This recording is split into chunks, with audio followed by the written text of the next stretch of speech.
Ruth, why do we need land reform in South Africa?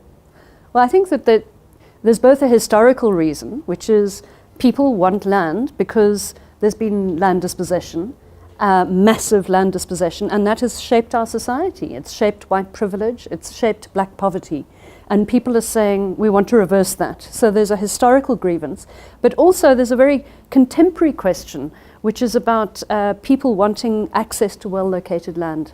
My view is that actually land reform is about overcoming spatial apartheid, both in urban and rural contexts. Spatial apartheid divided white suburbs from black townships, divides white commercial farms from black Bantustans. And so land reform is about trying to integrate and blur those lines.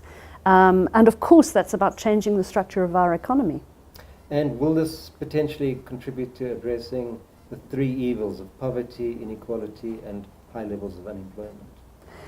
Potentially, but not automatically. I think that the great pity of the past 20 years is that we've done land reform quite badly, so it could have contributed much more than it has to contributing to employment creation, to broadening out access to ownership of land, and we've missed a trick within South Africa. So I think that it could have done a lot more. And still the question is an open one. Should we be, for instance, subdividing large commercial farms to make available small holdings for people to access, which is actually what the big demand for land is for small holdings? Or should we be asking large groups of people to try to take over large commercial operations? So what is our model is actually very unclear. We don't have a clear policy direction around this. Now, the Constitution allows for expropriation of land for land reform purposes. Yeah. At less than market value. Yes. That's a question of how we get the land. Yeah. Does that debate address these questions about who's getting land for what purpose?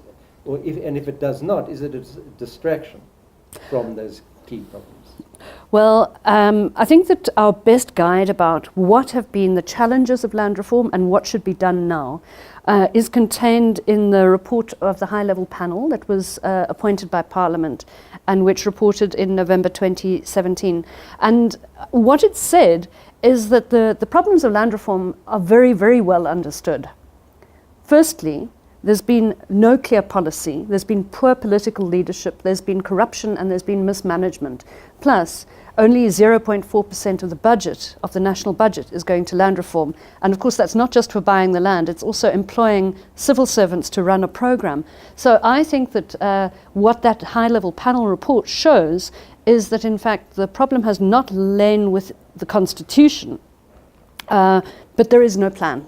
So now we're sitting in a situation where there seems to be agreement across the political spectrum between the ANC and the EFF that the Constitution might be a problem.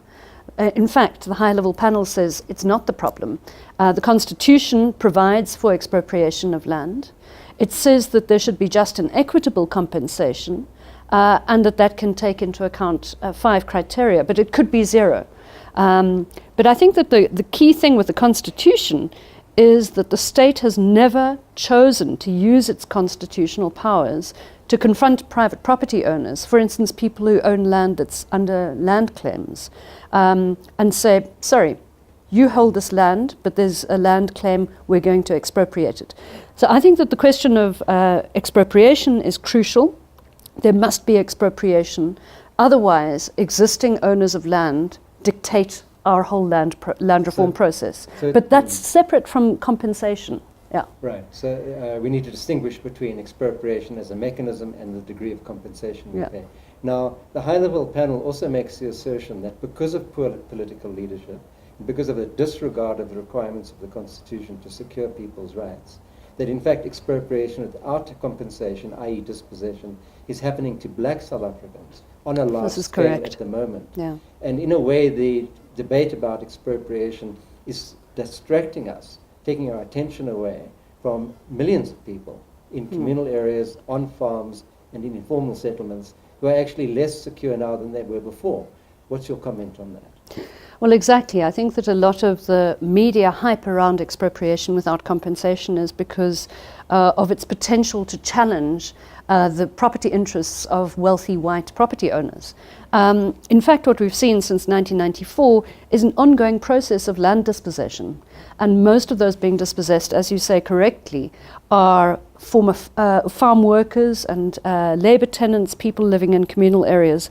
In fact, the only survey that's been conducted looked at the first 10 years of democracy and showed that 940,000 people, nearly 1 million people, were forcibly removed off of farms. And this was even more than in the last decade of apartheid. So it suggests that, in fact, there's been ongoing and even accelerating dispossession of land among black people. And we still don't have a clear plan of how to redistribute land. We don't have a clear plan either to stop the dispossession process or how to advance a redistribution process. I think that we're at a very interesting point politically right now in South Africa, because the debate about expropriation without compensation has shone a light on the question of land. I personally don't understand why people are blaming the Constitution. I think that it's a populist rhetorical device. The Constitution isn't the problem. There's been an absolute political failure. But what's useful about this moment is that it's forcing us to ask some basic questions. Who should get land? Who wants land? Where? And of course there are different land questions. I would itemize the land questions as follows. There is a question about how do we redistribute land? What about people with historical claims? How should we deal with restitution and the fact that there's an enormous backlog with restitution?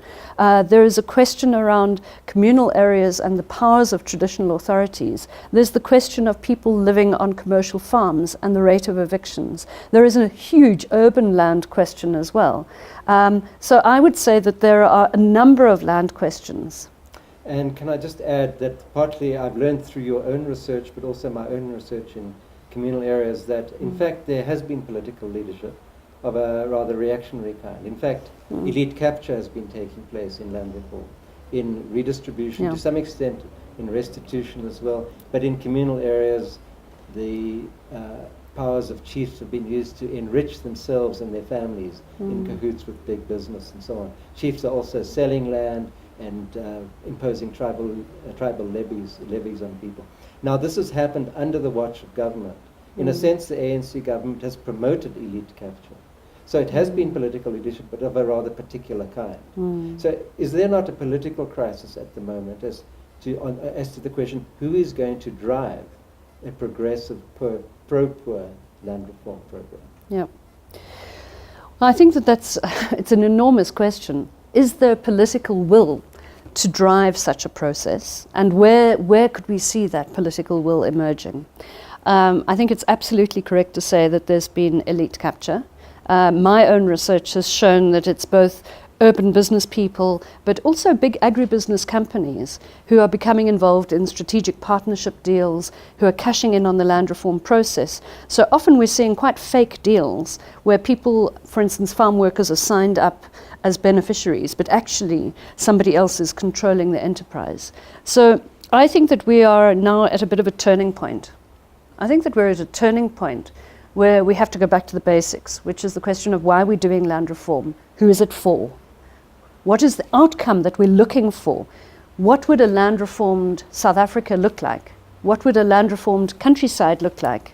Would it have fewer big commercial farms? Would there be more small holdings? Would there be more people selling into local markets? What would a land reformed city look like? How would Cape Town or Johannesburg look different after a land reform process? And I don't think that actually our government right now has clear answers to this, but I think that the climate around the land issue has been changing so dramatically, and that in the run-up to elections in 2019, politicians are going to have to find some answers. I believe there are some answers in the report of the high-level panel of Parliament. For example, there's a proposal that to give expression to Section 25(5) and the right to equitable access, that government pass a new national framework law for land reform, which would create transparent and participatory processes at local level for ascertaining the demand for land and reporting on progress towards meeting those demands. Now, this new piece of legislation would clearly have dramatic impacts if government were to implement it properly. But if we're creating participatory processes at a local level, would it not be possible for civil society, for people themselves in communal areas, on farms and so on, to drive those processes and hold local government officials to account, as well as at parliamentary level? Does it not create the possibility of a new paradigm for land reform? Yeah. So it's not totally state-driven. It's in fact built through community action as with supportive action from the state. What do you think? Well, I think that it's such an exciting proposal by the high-level panel. And in fact, what it's doing is saying the problem is not that the state hasn't had enough power, it's that citizens have not had sufficient power to hold the state to account. And for people to be able to put up their hands and say, I have a demand for land. I want land, I need land. This is the land that I want. Can you hear me? Can you hear me and account to me and make clear how you're making your decisions about where you're spending your money and which land you're giving to whom? So I think that the proposal for a national land reform framework bill is precisely this. It's about building citizen power. Excellent. Now, the other way is that citizens exercise power is through the vote. Yeah. We've got an election coming up. Are rural people going to vote for the ANC or for the EFF or for the DA? What do you think? Can't ask me a question like that. Maybe just the one question, like what do we know about land? Like what do we know and what do we not know? Okay. I do think that the land. Ben, you need to ask what. I'm going to answer your question. I will answer your question, then I'll ask. He can ask your question. I think that there's been an assumption that if only the ANC can get traditional leaders on side, that they will somehow deliver the rural vote bank. They will deliver the rural votes.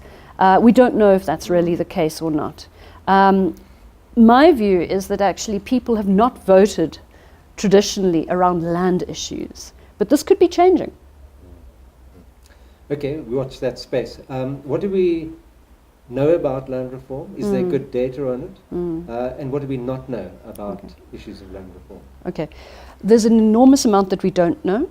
What we do know is that the ANC came into power in 1994 and said, in the first 5 years, we want to redistribute 30% of commercial farmland into black hands.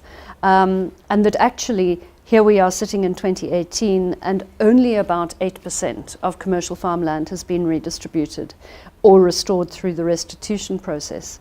But there are huge numbers of things that we don't know. What are the outcomes? Are people moving out of poverty?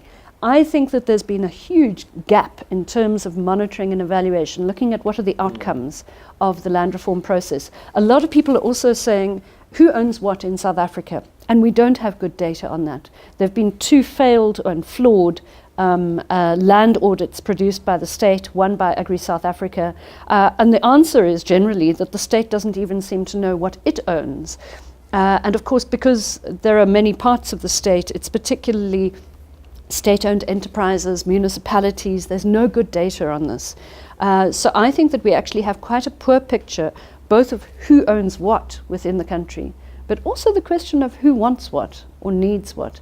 And I think that's why Section 25(5), the property clause in the Constitution, is very important. It says there must be equitable access to land. But what is equitable?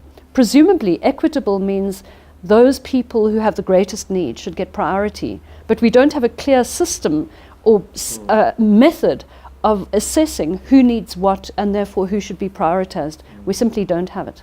Do we know enough about the agricultural sector, about who is producing what for what purpose, to enable us to target acquisition of land? And I think linked to that is the question, do we know enough about black smallholder agriculture to help us design an effective program? Well, I think that we should be probably talking to Statistics South Africa to strengthen data gathering through the census and the agricultural census. We don't have good enough information. We do have sufficient information to know that there's been a process of concentration in ownership of commercial farms in South Africa. So we've gone through a process of a decline from about 60,000 to about 35,000 commercial farming units within South Africa. But we have very, very, very poor information about smallholder agriculture, particularly black smallholder agriculture. Huge numbers of people are sitting on land and producing, not commercially necessarily, but the enormous data gaps. And so the question of who should be targeted and prioritized and which land should be targeted for redistribution, actually we can't come to very clear, firm conclusions in the absence of better data. That's quite an alarming picture. It sounds as though we're making policy around land without sufficient information, in a sense steering in the dark. An alarming picture. Now, the National Development Plan suggests that 1 million new jobs can be created in agriculture, and it also suggests that 500,000 extra hectares of land that can be irrigated will help to contribute to that. Now, those figures have never really been tested out. Do we have any sense of whether those targets are feasible? Okay. Well, we actually don't have a very clear sense, and my view is that the National Development Plan was sort of putting out this vision of 1 million jobs as a sort of a normative idea rather than anything based on evidence. We do know that there could be an increase in employment and self-employment. I think self-employment is really important in certain subsectors of agriculture. But here we get down to a sort of a detail and a granularity that isn't really amenable to these big targets. So I think that there is enormous potential for, and your own work has also shown this, that there could be increased employment and self-employment, particularly in horticulture, in the production of vegetables. The livestock sector is really important, and that perhaps one of the big mistakes we've done with land reform is trying to reproduce the same kinds of big commercial agricultural models that themselves are in crisis. Let's remember that in the 1990s, the ANC withdrew a lot of the subsidies that had been provided to white commercial farmers, and now black emerging farmers, small scale, medium scale farmers are trying to compete with that existing sector. So my view is that actually we probably need entirely new models, and we should probably be looking to the experiences of other countries. We should be looking to Brazil. Let's look at Southeast Asia, at the ways in which dramatic redistribution of land actually provided a basis, a springboard for more equitable economic growth. Let me add to that. I think there are positive lessons from Zimbabwe, which many people see as a total disaster. But I think the empirical evidence suggests that, in fact, there's quite a high degree of success in fast-track land reform in Zimbabwe. Many smallholders through the A1 program have gained access to high-quality land, and in fact are being very productive, particularly before 2009 in the cotton sector, and since then in the tobacco sector, as well as in horticulture, not so much for export crops, but for the local market. And so I think the evidence from Zimbabwe is that you can break up large farms into smaller units, and they can be very productive. Of course, we do need to support such farmers, and that's been a problem in Zimbabwe because of the decline of the wider economy. But surely right next door, we have evidence that land reform, redistributive land reform in Southern Africa can lead to smallholders increasing their incomes at the same time as we create a more equitable distribution of land. Would you agree? Well, yes, and I think that what we know from within South Africa is that actually government has been allocating over time more money in terms of agricultural support for black smallholder farming households. But that in fact, it's been skewing the distribution of this so that only 0.1% of households are getting access to any grants or loans. So if we allocate the support so badly, we can't expect to see broader benefits. But I think that what we do see within South Africa is that despite being quite a de-agrarianized society, a lot of people are not farming. Even people with access to land are not farming and find it better to buy their food. That actually our system of support is so bad that, you know, even with the existing available funds, we could be doing better if we were to allocate basic support to smallholder family farmers in a more equitable way? Support from whom? Now, the Department of Rural Development and Land Reform asserts that its primary role is to transfer land, and that it's the responsibility of other arms of government to deliver the support services. But we also know that agriculture, for example, is a provincial competency, whereas land is a national competency. We know that per-settlement support to land reform beneficiaries has been a major problem. Perhaps we need to rethink the institutional architecture for undertaking a successful land reform program. Maybe we need a new department of agrarian reform, which brings together the land transfer components and the agricultural support components, and perhaps includes urban land and provides livelihood support in the sense of locating people on appropriately located land. Perhaps a rethink of institutions could help us set land reform off in a productive way. Well, I think that rethinking institutions is going to be key. I think that the President has already signalled that there's a need to rethink the structure and the composition of cabinet. And the ways in which we've separated land reform from agricultural support have clearly been absolutely critical problems over the past 20 years. But there is still the question of, if we were to have a Ministry of Agrarian Reform, there's still a need for urban land reform. I think that what's been very interesting in the past couple of months is that people are starting to say land issues are not only rural issues. A lot of the political discourse and rhetoric within South Africa is suggesting that land expropriation without compensation will target farmland and other categories of land will be excluded. But in fact, we probably need expropriation, possibly without compensation, in our cities, in the inner city buildings, in the informal settlements. Why do we not think about the urban issues? So I think that land reform might not need to be a particular institution. Maybe we have a Ministry of Agrarian Reform, but municipalities and metros should be doing land reform as a matter of course. I agree. Now, this takes us back to the question of whether or not expropriation can become the major mechanism through which land is acquired, bearing in mind that offers of compensation are often contested, and given the fact that we're bound by law, they can be taken to a court. This potentially slows down the process of land reform.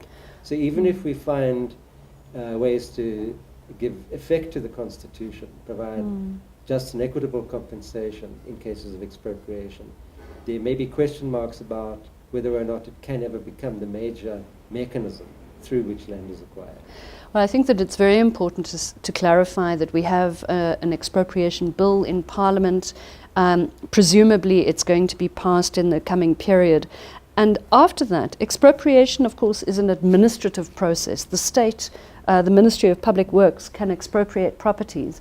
And then the question about contesting the level of compensation can be dealt with separately through the courts. Of course, expropriation is likely to slow down land reform, and I think that that's one of the important points that one must put into the public debate. A lot of people assume that expropriation is a good thing because it's going to speed things up. It's likely to slow things down, at least initially. Perhaps in the longer term, once we get some good judgments and there's clarity about policy. For instance, if there's an abandoned building, should the state pay compensation or not? You know, we need to have some precedents that clarify these questions. If there is a farm that is a going concern, but there's a land claim, should we pay 100%, 0%? Should we pay 50%? Does it depend on whether it was bought last year or 100 years ago? We need to have this kind of clarity. So I think that we can expect a few test cases that are probably going to slow us down a bit, but that with some greater clarity, expropriation is actually a very important mechanism for land reform, but probably not the primary one. You know, we can go on for hours. Yes, one last thing. Forever. Yes, sorry. Just the conclusion of the problem, but the one problem I have with the data thing, obviously there's a lack of data, but it almost feels like, oh, that means can we not do anything because No, we of course we have can. data. So maybe you just ask, you know, okay, fair enough, there's all these things we don't know, but should that inhibit action?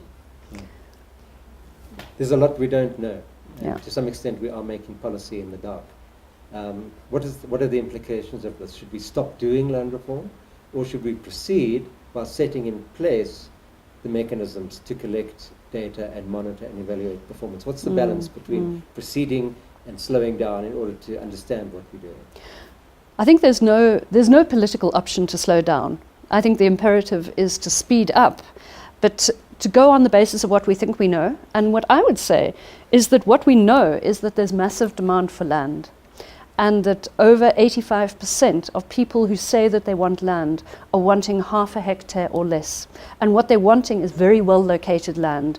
It's on the outskirts of small rural towns. It's well located land in the cities. So we could conceive of a proactive approach by the state to acquire well located land, to engage and in a more democratic fashion with people who are wanting land, around what land they want and how to get it.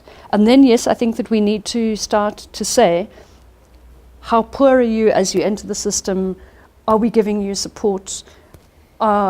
Is your level of poverty declining over time? Because my view is that actually Treasury has been underfunding land reform because nobody can show that it's a success. You know, if you can't show that you can pull people out of poverty, Treasury is not going to fund it. And I think that there needs to be, the central proposition of land reform is that this can reduce poverty and it can reduce inequality. It can address a historic grievance and it can provide a broader basis for engagement in the economy from now on. So I think that all of those propositions need to be tested, but that we know enough right now, which is that there's an enormous demand for land, but it's all about who should get it and which land where. And once you know that, you can go and expropriate, you can buy on the open market, you can pay compensation or not, but there has to be a plan, and it has to be driven around these questions of who wants it and for what.